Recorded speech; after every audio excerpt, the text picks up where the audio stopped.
I'm Stephen Jondrew from the official GonnaGeek.com show, a weekly geek news podcast that is a part of the GonnaGeek network, just like the show you're checking out now. Shows on the network are individually owned, and opinions expressed may not reflect others. Find other awesome geeky shows at GonnaGeekNetwork.com. Welcome to an all-new Better Podcasting live chat. I am Steven, and with me, of course, is SP. How's it going, SP? I'm great. You know, I am still jazzed about this opening theme that we chose 6 years ago now. I still enjoy hearing it. I thought I would tire of it after a couple years. You know what? One of these days that you say that, I'm going to go in editing, I'm going to change it so it's like the world's worst music, and you'll be like, I really like this. I'm trying to remember the title. It's Electropop something. I know Electropop is part of it. But I was going to say, we don't want to hide it because it's been used by many advertisements since we chose that. Commercials, yeah. Oh, I haven't told you. I got a call back. I'm in a commercial. You're in a commercial? What type of commercial? Well, it's an audio drama commercial, but it's a commercial. Sweet. It's a commercial that's playing in the middle of an audio drama. It's not even a commercial for the audio drama. It's a commercial that's being played in the audio drama. Wow. So I got a call back to do that. Very cool. That's awesome. Congrats on that. That's exciting. Thanks. Yeah, it is. Because I thought I sucked the first time around, but I guess I did well enough that they were like, hey, look, we want you to do this. Or they went, you know what? You can't get any worse. No, I'm just joking. Exactly. So the character I play is basically, as I termed it, it is not this, but this is what I was supposed to play, a used carpet salesman. Okay, so a used carpet salesman. Okay. Not even a carpet salesman, like a used carpet salesman. You know what? I got a carpet in my garage that's waiting to go to the dump. Do you want to buy it? No, because I'm in the middle of a flooring project at the condo that I own, taking out the carpet and putting engineered hardwood floors in. So I've got as much remnants as I can poke a stick at, which are all in bags waiting to go out in the trash tomorrow. So basically you're drawing from experience. Is that what I'm getting here? That's right. Yes, I am. And it's only half. I got to do the rest of the other half before next week I actually do the flooring project. So yeah, this is if you ever do a DIY flooring project, whether it's tile, carpet, hardwood, laminate, vinyl, just the OSB board, doesn't matter. It's going to take you 2 to 3 weeks to do it. A ton of furniture to move around, ton of crap to clean up. You don't want to know what's underneath there. It's just like, usually we don't want our listeners to know the behind the scenes of podcasting. That's what is underneath that carpet. Are we doing a podcast? Because I thought this was our home renovation show that we were starting up. Yeah, this is the outgrowth from the paint drying podcast that you started a couple weeks ago, apparently. Fair enough. Well, when we're not talking about home renovations, which should be most weeks, we are talking about podcast stuff and answering your questions here on Better Podcasting Live Chat. We got a couple people in our live chat because if you didn't know this, we do stream on Tuesdays at 5 p.m. Pacific. That's 8 p.m. Eastern. Come by any week, any Tuesday, because if we're not recording this show, we're recording the Better Podcasting main show, and we'd love to have you in our chat. And let's start off with a bit of a big one that came out just a few hours ago. This was all about Apple Podcasts. Now, I know we have some other listener questions and things like that that we want to get to, or comments and whatnot, but let's do this here, because this is something that I think is going to stir up a lot of talk. And probably a lot of talk in channels that we're not going to address, because this centers a little bit about money as well. And we don't talk a lot about money at Better Podcasting because we are for the hobbyist. So what is going on here with Apple Podcasts, SP? Well, they had an event today, just a few hours ago. I believe it started at 10 a.m. Eastern. I'm not quite sure about when, but they had an event sometime today. I couldn't attend because I was in an all-day class. And apparently they announced a whole bunch of changes with what we knew as the iTunes or Apple Podcast backend. And they've now changed it to this new Podcast Connect. Once you log in, it will ask you some questions. It will ask you if you want to be known as an individual or a company. It will ask you to sign up for the new terms of service, and it will link your old iTunes Connect account or Apple Podcast account to this new one, Podcast Connect account. And a lot of people that we know, as we are recording today, Tuesday, the 20th of April at 8 p.m., a lot of people have done that, and they get a screen that says, we're working on creating your new account for you. Now, I did all of that. I got to the end, I submitted, just like everybody else, and I keep on getting redirected to the old iTunes Connect account with my podcasts on it. So I'm wondering if there's something screwed up with my account. I actually have two different accounts. I have the account that I started with that Voices of Defiance is on, and then I have the other account that has Better Podcasting, not Better Podcasting Live, but Better Podcasting on it. It has Legends of S.H.I.E.L.D., Longbox, and Starling Tribune on it. And two of those don't show up as I own them. So I'm just curious, maybe there's something wrong with my account. Also, I have not received an email from Apple Podcasts in a few years. It's got to be at least 2, if not 3 years now. So I don't know what's going on with those accounts. Yeah, they sent out an email to me, and this was after our Discord was talking about this at 1:42 Pacific time, and it talked about the introducing Apple Podcast subscriptions, and it had a few different sections. Like one of it was an introduction. The other was talking about new tools in Apple Podcast Connect, which it says also beginning today, all creators can access an updated Apple Podcast Connect dashboard, which includes new features that make it easier to manage your content on Apple Podcasts. With Apple Podcast Connect, you can now create channels, which are groups of shows that can be personalized with unique titles, descriptions, and artwork. Just like shows, you can offer free channels, which makes it easy for listeners to discover all of your shows, plus paid and freemium channels through Apple Podcast subscriptions. Additionally, you can now view and edit podcast metadata, schedule, if you would prefer, schedule, and manage show availability for each country and region, and organize shows into channels right from the dashboard. With analytics, you can gain insight into how listeners are engaging with your shows through new performance metrics and visualization tools such as engaged listeners, listeners by city, and new episode performance graph. The new episode performance graph. Apple Podcast Connect also now offers a robust system for managing multiple users and roles, making it easier to invite collaborators to manage your subscriptions, channels, and shows. So I wanted to talk a little bit about these new tools. Number one, marketing team at Apple. Drop the dumb language. You could have condensed that. That was really, really wordy. You didn't need to do it that way. But the second thing is, I think that shows where they're looking, in my opinion. That second part specifically, highlighting the users and the roles. Because SP, you and I do an individual podcast. And I think that, we have a pretty good working relationship, and we share keys to the kingdom with our media hosting and things like that, because we trust each other. And I think if you were to look at a lot of independent podcasters that have a couple people involved, you probably would see a lot of the similar thing. If you're both involved in different ways, you probably would do that. Here's the thing. When you have a big corporate podcast, you got so many people involved, you need these individual sanctions that you are giving individual users permissions, and they don't have admin access. So this very, very, very, to me, speaks clearly about the future of Apple Podcasts and where they're looking, which is way beyond the independent podcaster, and it is definitely the big corporate podcast. And that's putting aside this whole premium tier, this whole podcast channel thing that we just mentioned.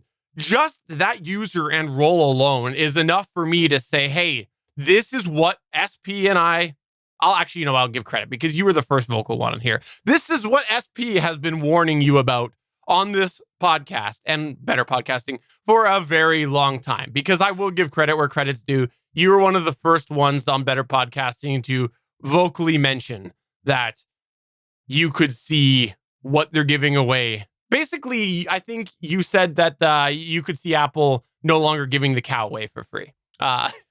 Yeah, it was either in the late months of 2015 or the early months of 2016 when we were doing the download segment for the first time at Better Podcasting that I was looking out for the hobby podcaster specifically, although the independent podcaster is included in there as well, of when things start to change at an infrastructure level for where people are consuming the podcasts. That's when you got to worry about your future accessibility for hobby podcasting. And by definition, independent podcasters too, because they're playing with the same playing field, basically. So one of the things that I brought up early on was the RSS feed. And if Apple ever did something specifically, because Apple was like 60% of the market at the time, if not 70% of the market at the time, said if Apple ever does something with the RSS that makes you pay for it or restricts it in some way or something like that, that would be an issue for a hobby podcaster, and that would start to limit distribution. Now, nothing that Apple has done has limited that. These RSS feeds are still going to work with Apple Podcasts and everybody else that pulls from the Apple Podcast API. I'm assuming. I have never dealt with the API, so I don't know if that has changed yet or not. But I worry about the direction this is going. I worry, especially with the monetization of the RSS feeds, which we're not going to get too much in here, but it clearly shows that Apple, for the first time ever, is trying to monetize podcasts that go through its distribution hub, which congratulations. It's probably 2 years too late, actually. I was thinking about that. But they are now headed down that road that you have to pause. And it's not just Apple Podcasts, by the way.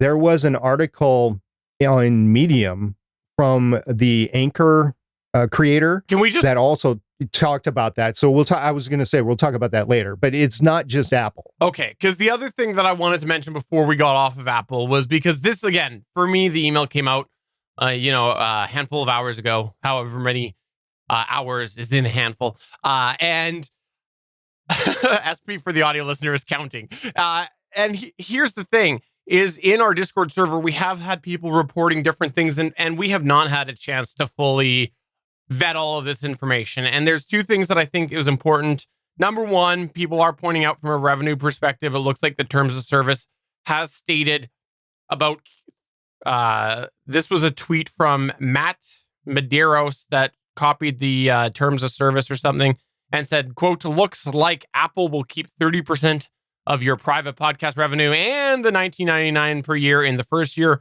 moving to 15% of subscribers in year 2+, according to their terms.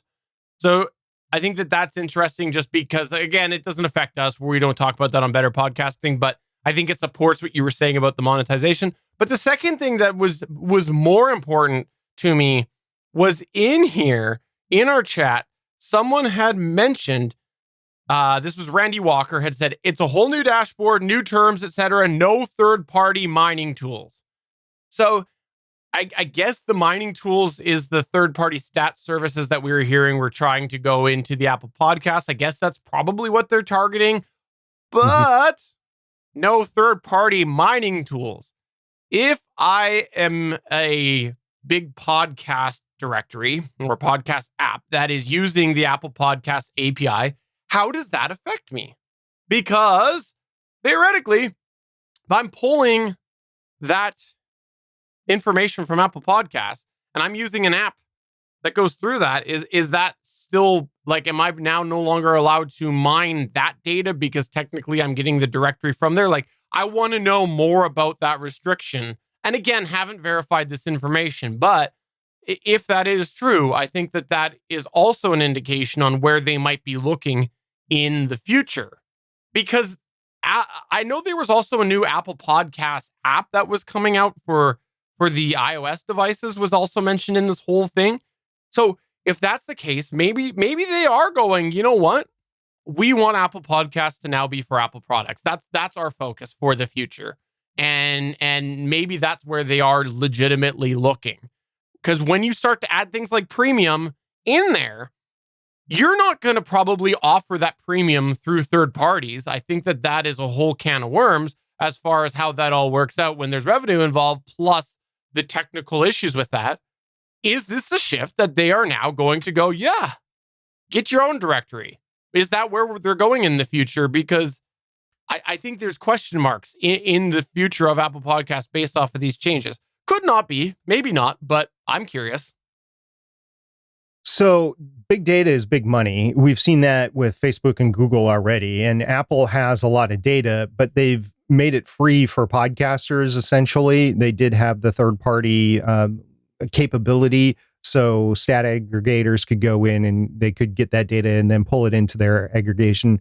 I think that's a service that Apple can fully realize right now. With the amount of podcasts that are in Apple Podcasts right now and the amount of podcasts that are updated and the amount of money that's flowing through podcasting now as compared to 3 years ago, it is fiscally viable for them to do it versus having podcasts being a loss leader. So like I said, I think one, it's 2 years too late, and two, Apple is realizing that it can make some money off of this. Great for them.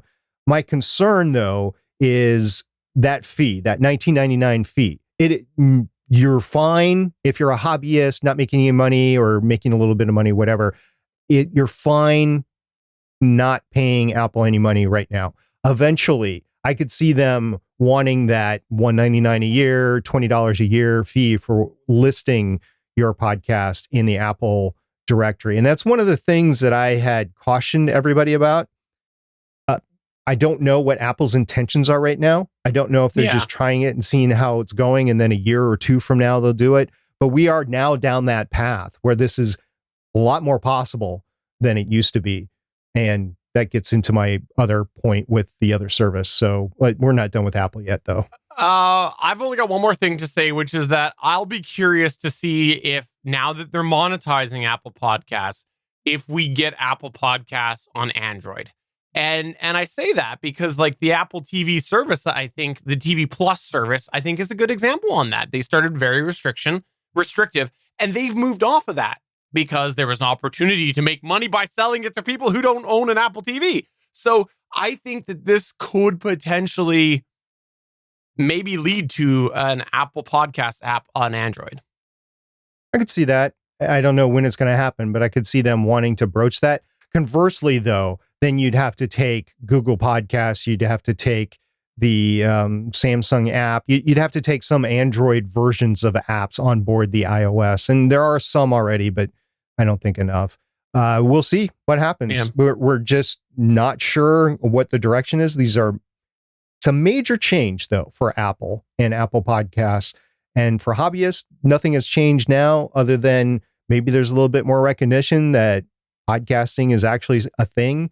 And Apple Podcasts is trying to wrap their hands on the monetization and get some of their mitts into some of the money that's going on. Moving on then to Spotify, there was an article on Medium from the creator of Spotify. Mignano is his last name. I think Michael is his first name.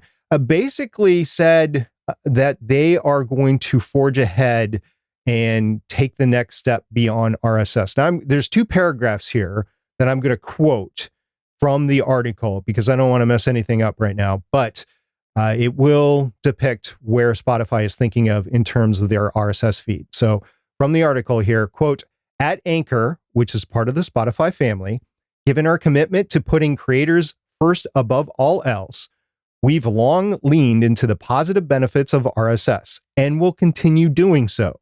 We believe creators should have the ability to publish their audio on the open web if they choose, enabling any platform to ingest and present these creators' content to their users. But we're also interested in pushing the medium of audio beyond the limitations of the RSS standard by enabling greater creative freedom, such as enabling creators to add music to their shows, more insights into how their shows are being heard, such as richer analytics that go beyond the capabilities that RSS enables, and more opportunities to monetize, such as moving beyond advertising to new models like paid subscriptions," unquote. So I think between Apple, Spotify, and other places like Luminary, they're looking beyond the RSS. They're looking to monetize the podcast distribution because they're popular enough that people are starting to buy services like Spotify so they can get exclusives like the Joe Rogan Experience. Luminary did this a couple years ago. Luminary was pretty laughed at about how they went about it. They really didn't have the major oomph behind them at the time. And then Spotify was able to come in and swoop up a couple of really big shows, and they were deemed a success, at least for now. I know Spotify is struggling monetarily of making a profit right now. I don't know the exact numbers off the top of my head, but at least they're making more of a go of it than Luminary really was at the time. So you have, as a hobbyist, all these things going on around you. There was also a major announcement from Google, which we'll talk about later, which is kind of along these lines, but kind of not. And it just depicts that the industry is ready to change. So at Better Podcasting, since day one, we've been worried about the hobby podcaster. And to be honest with you, even before we started hobby podcasting, Stephen and I and a group of friends were worried about the state of the industry and where it was going as per hobby podcasting. Now, that was back in 2013, 2014. We started Better Podcasting in 2015. It's now 2021. It's been a good long road. It's been 6 years since we started Better Podcasting, 7 or 8 years since we started having these concerns. The industry took a while to get where it is today, and it's not yet where it would be to exclude hobby podcasters, but it's been on this trajectory where it could. So we're just paying attention and we're reporting what's going on, so that you can make the preparations that you deem necessary in order to continue podcasting, if that's what you choose to do in a future, which could possibly be more limited than it is today, or you need to distribute to other methods than you do today, because the methods that exist today aren't available to you in the future. But that's not today. Still available today. Nothing has changed for the hobby podcaster today. I'm just stating all this stuff because we've been very much looking at it. And this is not an aha moment. There have been things along the way that have gotten us to here, but this is definitely a big indicator today. Yeah, I agree. I don't have really anything else to add to that, but I do agree with what you said. Also in the chat, by the way, we do have Bangs Naughty Bits pointing out that yes, Apple TV Plus was never exclusive to Apple. He is correct on that. However, I will say that what I meant was that it had expanded its app availability significantly after launch. And also they did a whole retooling of the whole Apple TV sign up services through the Apple TV service. And anyways, the different from the TV, I forget what the definition was, but where there was the Apple TV, I think it was the app where it had multiple services in one. And then there was the Apple TV service that you could pay for, right? There was a difference between that, and they came and did some change. We talked about it on the GonnaGeek show, where they did a whole realignment of that. And then again, but putting just the TV portion aside, they did expand after the initial launch. And so, yeah, I think, anyways, that's all I wanted to say was Bangs was right. There was another question in the chat from FonzX, PHONZX. I assume it's FonzX. FonzX said, what would you consider the minimum in terms of graphic cards required to stream a podcast? Looking at moving from streaming PS4 to going PC so I can have video. I assume you're trying to stream video gaming and you're trying to create that into a podcast, I assume. And your definition of a podcast, I'm not sure if it is a common definition of a podcast or not. We've talked about it a lot on Better Podcasting, that our definition of a podcast is actually pretty wide. So if you're talking about streaming to Twitch or YouTube, for example, I'm assuming that you're going to need a graphics card both to play your game as well as to handle the stream going out. You're also going to have internet capable of streaming out. I would say at least 15 gigs up, maybe more than that, in order to handle this in terms of internet bandwidth. But as far as a graphics card, that's interesting, especially with the graphics cards availability these days. Steven, you do okay with the old 1080. They're not available anymore, but you do okay with the 1080 graphics card. Yeah, I'm pretty confident that with my modern computer, with the GTX 1080, I would be more than fine to play most video games and stream. But I have a modern computer. I just upgraded last year. I am running one of the top of the line consumer levels before you bump way up. Ryzen CPUs. I have a Ryzen 9 3900 XT. So obviously you have a bunch of variables that need to go together. And so if you are streaming, you are using more CPU potentially. And so if you don't have a strong enough CPU, now you're going to have to use the GPU encoder, the graphics card encoder, which gets a whole other set of mess because people will say it's less quality, and then does it affect your game? Anyways, if you are not having a modern computer, you're going to want a higher end video card, but it will only go so far with streaming. So the thing that I will say is that I know you're thinking about going to a PlayStation 4 or from a PlayStation 4 to a PC. I think if you don't have a very strong computer, you probably have a lot better chance of streaming a capture from your PlayStation 4 using dedicated capture cards and things like that that have hardware encoding right on them. So if you want to ask more, get more into the techie details, come to our Discord server at betterpodcasting.com/Discord, because I think taking an HDMI connection from another computer, from another source like a PlayStation 4 is a lot more manageable than gaming and streaming on the same machine. Right now, I'm running an Intel i7 6700 CPU at 3.4 gigahertz. I've got 32 gigabytes of memory with the possibility of going up to 64. And I think I'd definitely start with 32, possibly 64 if you're going to be doing this stuff. And we render video afterwards as well. So the more memory you have, the easier that becomes. Even if you're not using all the memory to render video, 4K video, it does help going between 32 and 64.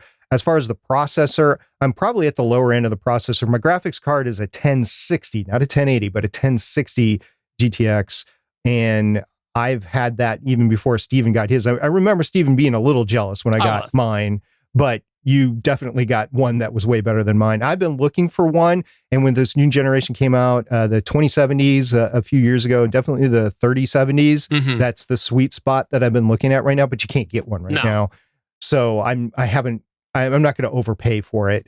So I'm going to wait a few months, see if I can get one at a regular price. I won't say sales price, but regular price. That's ambitious.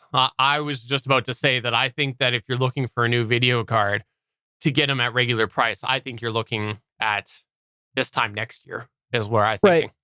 And that's kind of where I am in terms of my computer, because I know I need a new one eventually. So I'm looking at next year for a new gaming system that'll probably build from the ground up.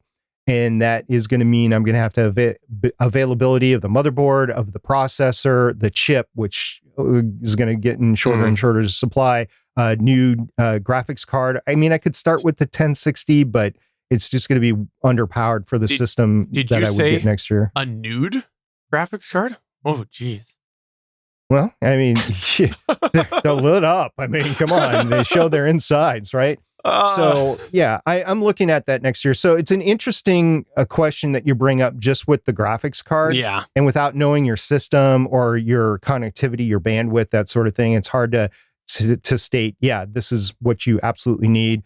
I would say get whatever graphics card that you can get at a reasonable price right now, and good luck with that, because, and I'm not goading you or anything, I'm just saying it's tough to get graphics cards right now for a lot of reasons. Short supply, pandemic, everybody's at home doing it. People are doing the cryptocurrency mining. I need to learn more about that. I know originally I looked into that and go, no, it's not worth the power that I'm putting into it, but maybe that was a miscalculation. I don't know, because people are doing it left, right, and backwards. I know the Chinese are doing it because the power is cheaper over there, apparently. So they're able to earn more off of it. So, good for them. And then just everybody wants the new gaming systems like on a regular schedule. Yeah. And it's all combining and the pandemic limiting the distribution and the manufacturing. They are very hard to find right now. The other thing too, like my personal theory is that the last generation of NVIDIA cards, which is I think indisputably or irrefutably the leader of graphics card, was so expensive compared to where the current line launched at that I think a lot of people didn't go into that. So now they're pushing cards that are quite a bit old because they did not get into the last generation, because they were just like, well, I'm going to wait for the price to drop. Too expensive. I got to wait. And then that never came. So now everyone wants to get into this new one because it was at a better price tag. So, well, if they were available and people were paying MSRP. Right. Let's go on to another thing here that I just wanted to mention here quickly, which was, hey, Rodecaster Pro update, really quick thing. We talked last episode and in the most recent Better Podcasting main show about the Rodecaster Pro update. Well, there has been a beta update. This actually came up while we were recording the last Better Podcasting live chat. At the moment, it's still in beta. Some people are reporting some bugs, but it's pretty focused on unique needs. Like there is a swear button where you can push it and it mutes all the channels. There is a trash talk mode where you hold the button down and basically anybody that's connected to you remotely can't hear you trash talk them. And then there is a couple other random things that were in there, like an Osseo driver and something else. But a MIDI, you can use it as a MIDI controller. But I just wanted to mention that the firmware is in beta. There have been a couple people that have reported some issues. I noticed in one of the settings, I don't remember where it was, there was the icon to go to advanced settings and I clicked it and it went nowhere, like it didn't do anything. So just be warned, it is still in beta. I've been using it for the last couple of weeks. I guess this weekend, last week was the beta firmware. Seemed fine for this show and Better Podcasting and the GonnaGeek show. So we'll see. We'll see. But there's still a couple bugs. Yeah. In the testing so far, Steven and I have talked behind the scenes. I'm still not convinced that it is the right solution for me, but it is the right solution for a lot of podcasters. I'm not going to deny that. There are other options out there now, too. You got the Zoom L12, P8, and P4, all viable options that are out there depending on what you want to do. And don't forget about the sound devices, little recorder audio interfaces as well. Those are pretty cool. Hey, SB. Yeah. You want to hear a joke? Of course. Knock, knock. Who's there? Feedburner. Feedburner who? No, Feedburner was the punchline. That was the punchline. So there was actually an update with Feedburner. This is insane. Our Discord definitely blew up when an email started to come out from Google that they are updating Feedburner. If you've ever followed Feedburner, Feedburner was something a lot of people used because it was a way that you could have your RSS feed, basically an intermediate to your RSS feed that could give you some information and some stats and things like that. But then Google did nothing with it, just sat there, and it fell behind all of the standards that evolved with what was needed for a podcast RSS feed and things like that. And so for a long time, it was very, very straightforward. If you want to be modern, do not use Feedburner, contrary to the billion articles out there that were written many, many years ago saying use Feedburner. And behind the scenes and on the podcast, we said, hey, Feedburner is probably going to the Google graveyard because there has been no contact about Feedburner. They've done nothing with Feedburner and there have been huge changes. Well, apparently they're getting into that money game too because they are updating it and they must see a possibility of getting money out of it. I don't know. This reminds me of the Apple Podcast renovations that they did a couple of years ago. I think it might be even 3 years ago now, where at WW Worldwide Developer Conference, DC, they updated the RSS feed tags and stuff like that within Apple Podcasts. I think that was Apple's first attempt of saying, hey, look, we've got all these feeds. Let's try to do something with them. And the early guys, that's what they were doing. They were cleaning house, so to speak. This is Google cleaning house to the point where they're going to get ready to monetize these feeds too, which is not a bad idea. I think it's a couple years too late for these guys, but as long as they're getting on it now, and as long as they still retain the ability for independent podcasters and hobby podcasters to go out there. It's very interesting. Both the article from Spotify and the Feedburner announcement, they seem to want to state that we understand where the RSS feed came from. We understand where podcasting grew from. It was the open architecture that did it, but it's big now, so we're going to do something else with it, but we don't want to forget our past that we came from. Well, that's all said well and good, but as I said before, there's cautionary tale there. And I think Google is a little bit behind, but Google can catch up really quick. Like this fall, they could have a major update that with all the phones that come out, and that usually the fall timeframe or in the next spring timeframe, I say within a year, Feedburner could be at the point where Apple Podcasts is right now. I still would say, like, I would still caution people against Feedburner for two reasons. Number one, the Feedburner perspective. Specifically, you saw a product that was popular that was abandoned for a very long time. I think you can't ignore that. But the second thing is the Google factor and what they've done in podcasts. They've twice now tried to take a stab at podcasts, and both times it's been a disaster for various ways. This most recent one has been more of a success, but has continued to be plagued with problems. So I think you have to be cautious if you are going to be giving everybody your URL that is tied to Feedburner, because again, those two track records aren't good. So we will see what happens. I like Google. I use Google Phone. I use Google Email. I'm a big Google advocate, even though I know that they are listening to everything I say. Not so much in their smart homes, but I still would be cautious of this and other Google podcasting endeavors. To close off the Feedburner talk, in the article that was posted, there's a quote here that I just want to say, quote, "For many users, no action is required.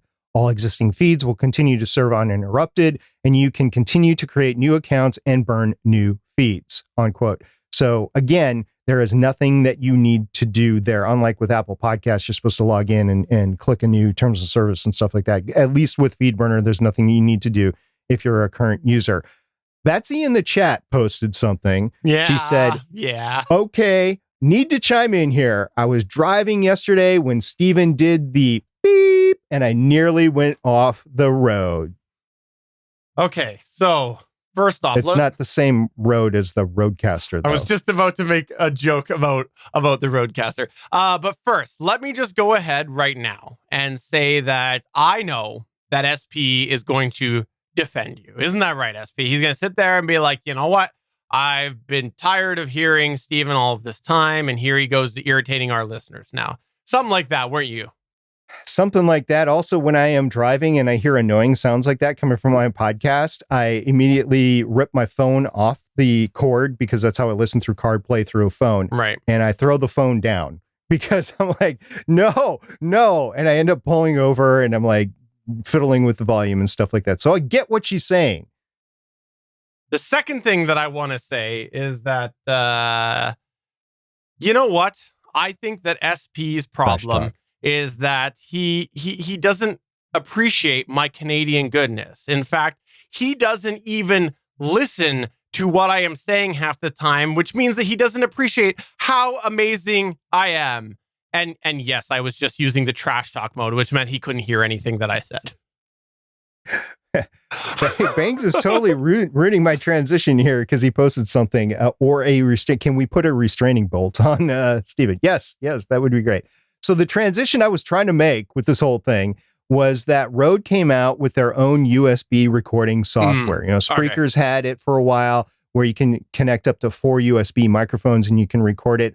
Rode had an announcement with their Rode Connect software where you can connect up to 4 USB microphones and record them. I don't know too much about the software beyond that. I don't know if you can add sound effects. I don't know if you can do it streaming or not, but I do know that according to the article, it is only compatible with the Rode NT USB mini microphones. So if you happen to have one of those Samsung Q2Us or Audio-Technica AT2005s laying around, or ATR 2100s, I don't know if they're going to be compatible with this or not. And I don't know how that software is going to compare with the other software that's available that you can record multiple USB microphones through, like the Spreaker software.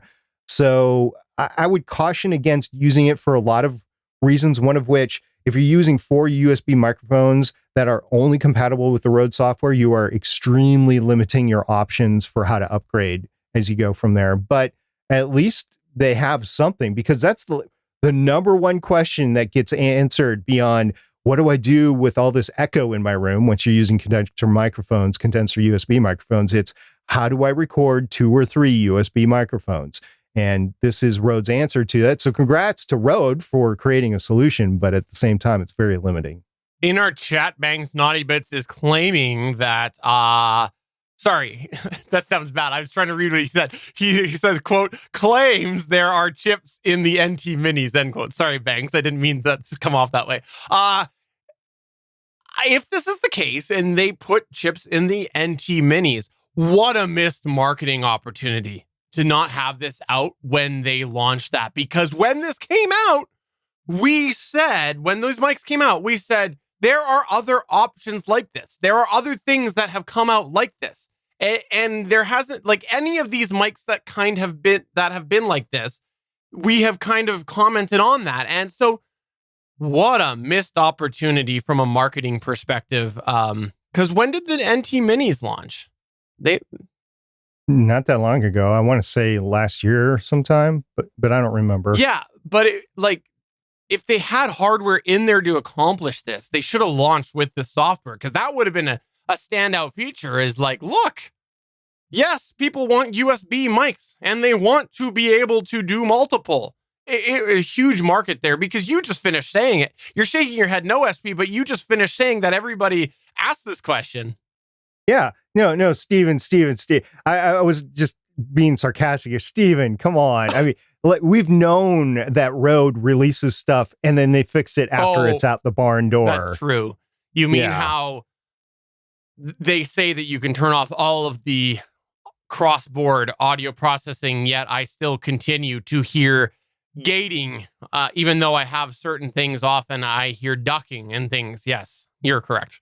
Okay, so you're talking about the Rodecaster Pro here, just to be clear. Yeah. Yes, sorry, just to be clear. Yeah, but I do like that Rode is reaching out to podcasters and they're saying, we know you want to do this, so here's a capability to do this. It's great marketing for them, and it's great marketing for their microphones. I agree. Just like Zoom with their microphones now and their podcast specific stuff with the P4 and the P8 and everything. I like how it's finally. We talked about it a year and a half ago. I mean, we even interviewed people in the industry, how they're finally starting to create products specifically for podcasters. And we also noted that the podcast industry isn't as big as the music industry. So it's still a side business, but it's a business nonetheless. And that's great. So We'll see what happens this year. I agree. Another thing that we wanted to quickly mention here was earbuds. It was actually something SP wanted to bring up, was earbuds.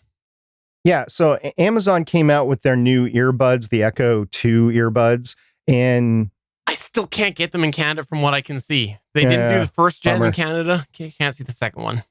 Okay, so my point was, earbuds are now what the iPods of old used to be, and the original iPhones used to be, and even the original Android phones used to be, as a way to listen to podcasts, right? And there kept on being new iterations. And even though these wireless Bluetooth earbuds have been out for a few years, we're now seeing a kind of a war in between, like, Google and Amazon and Apple on who's got the best pro earbuds.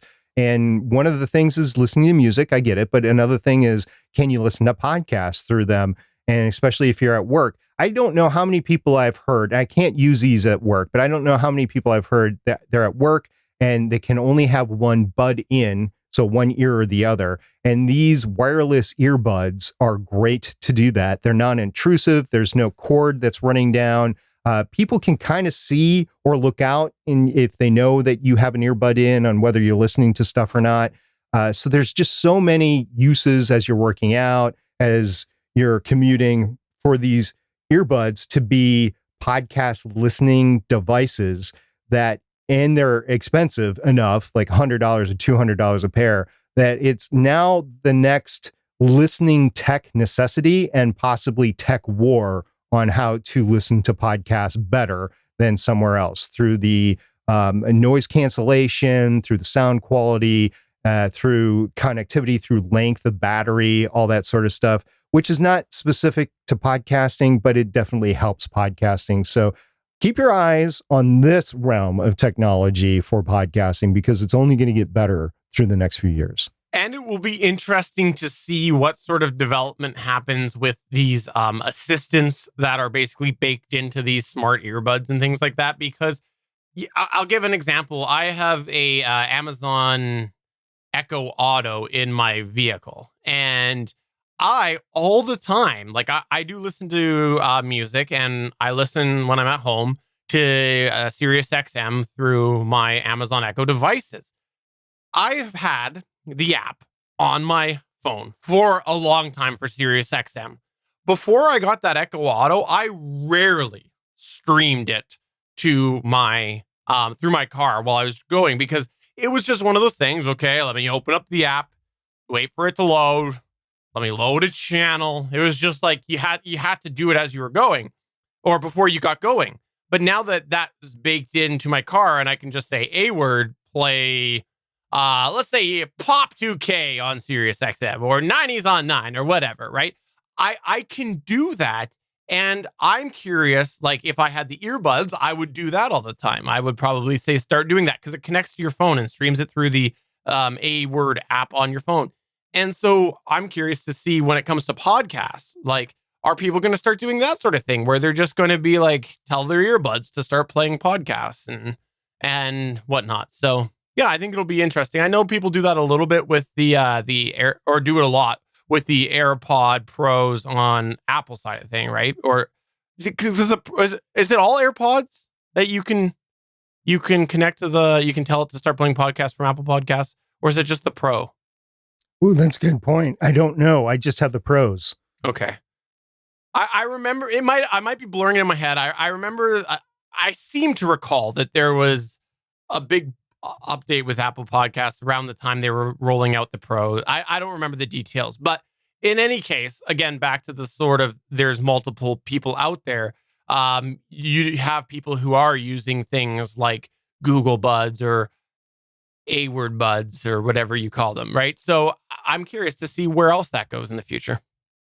Yeah, I am too. That's why I brought it up. It's an interesting side note in the whole how people are consuming your podcast. And it's important to know that too, because you can start to take into consideration any specifics that needed to be taken into consideration as you are publishing your podcast, editing the podcast, EQing the podcast. If there's some things that you need to do to make it more listenable to somebody that has earbuds in, then yeah, that's what you need to do. Steven, we had a lot to talk about today. We did, yeah. And one last thing, I just want to give a little bit of a thought to people out there.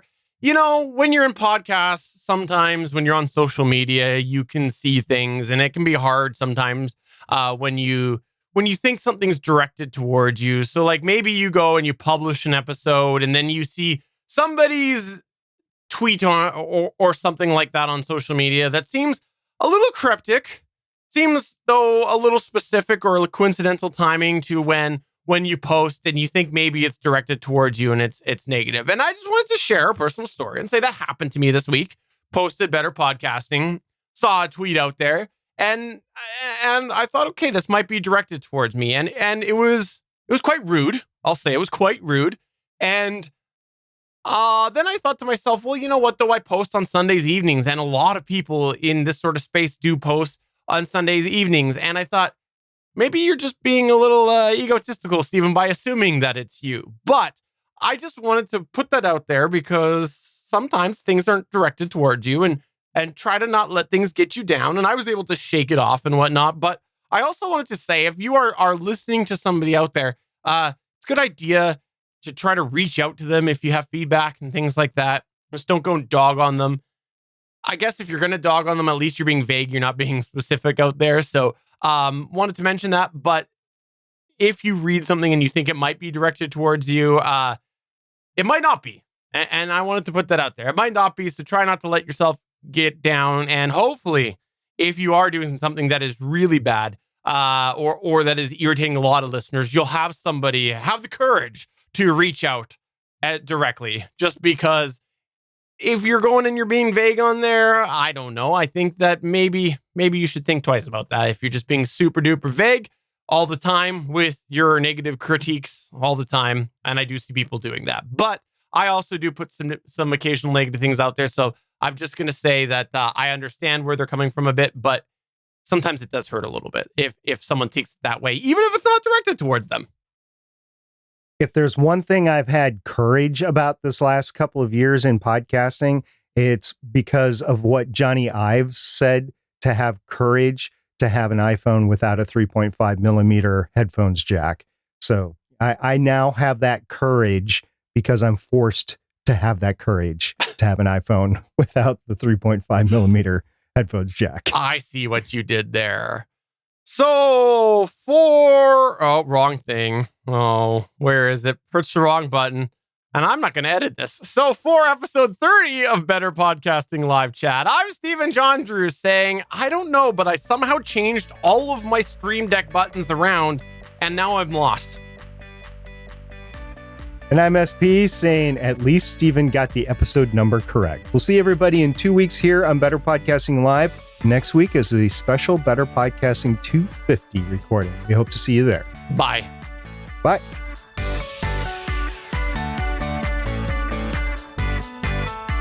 Thanks for checking out another episode of Better Podcasting. You can find the full back catalog of Better Podcasting at betterpodcasting.com. If you're into geeky podcasts, please check out the other podcasts on the GonnaGeek Network at GonnaGeekNetwork.com. This show was produced and edited by Stephen Jondrew of GonnaGeek Productions. Voice work was done by L.W. Salinas. Thanks again for listening or watching, and we hope to see you again next week.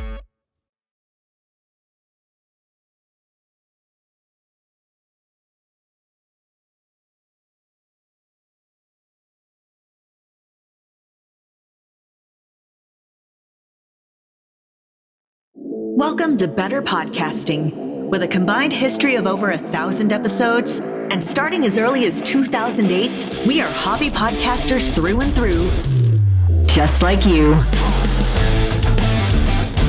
Welcome to an all-new Better Podcasting Live Chat. I am Steven, and with me, of course, is SP. How's it going, SP? I'm great. You know, I am still jazzed about this opening theme that we chose 6 years ago now.